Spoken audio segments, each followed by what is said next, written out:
சென்னை அம்பத்தூர் தொகுதியில் போட்டியிடும் காங்கிரஸ் வேட்பாளரின் கார் மீது ஆசிட் முட்டை வீசப்பட்ட சம்பவம் பரபரப்பை ஏற்படுத்தியுள்ளது.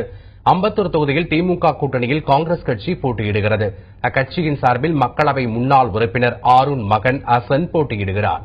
இந்நிலையில் அம்பத்தூர் தொழிற்பேட்டையை அடுத்த வாவின் பகுதியில் பிரச்சாரத்தை முடித்துவிட்டு அம்பத்தூர் இரட்டை மேம்பாலம் அருகே சென்றபோது மேம்பாலத்திலிருந்து சிலர் ஆசிட் கலந்த முட்டையை அசன் கார் மீது வீசியதாக கூறப்படுகிறது. இச்சம்பவத்தில் யாருக்கும் காயம் ஏற்படவில்லை என கூறப்படுகிறது. காங்கிரஸ் வேட்பாளர் தாக்கப்பட்டது குறித்து தகவல் அறிந்த காங்கிரஸ் கட்சியினர் சம்பவ இடத்திற்கு சென்று போராட்டத்தில் ஈடுபட்டனர். அவர்கள் சிறிது நேரம் சாலை மறியலிலும் ஈடுபட்டனர். இதனிடையே காங்கிரஸ் கட்சி அம்பத்தூர் வேட்பாளர் அசன் மௌலானா ஆரூன் வாகனத்தின் மீது தாக்குதல் நடத்தப்பட்டது தொடர்பாக நடவடிக்கை எடுக்க கோரி தமிழக தலைமை தேர்தல் அதிகாரி ராஜேஷ் லக்கானியிடம் காங்கிரஸ் கட்சியின் பொதுச் செயலாளர் ஜோதி புகார் அளித்துள்ளார்.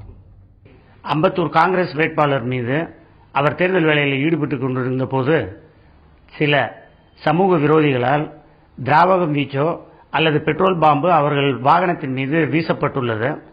உடனேயே நாங்கள் பொதுச் செயலாளர் ஜோதி அவர்களும் நாங்களும் தேர்தல் ஆணையத்திடம் சென்று அவர்கள் மீது தக்க நடவடிக்கையும் வேட்பாளருக்கு உரிய பாதுகாப்பும் அளிக்க வேண்டும் என்று மனு கொடுத்தோம். அந்த மனுவை பெற்றுக்கொண்ட தேர்தல் ஆணையம் உரிய பாதுகாப்பும் தக்க நடவடிக்கையும் எடுப்பதாக உறுதியளித்துள்ளார்கள்.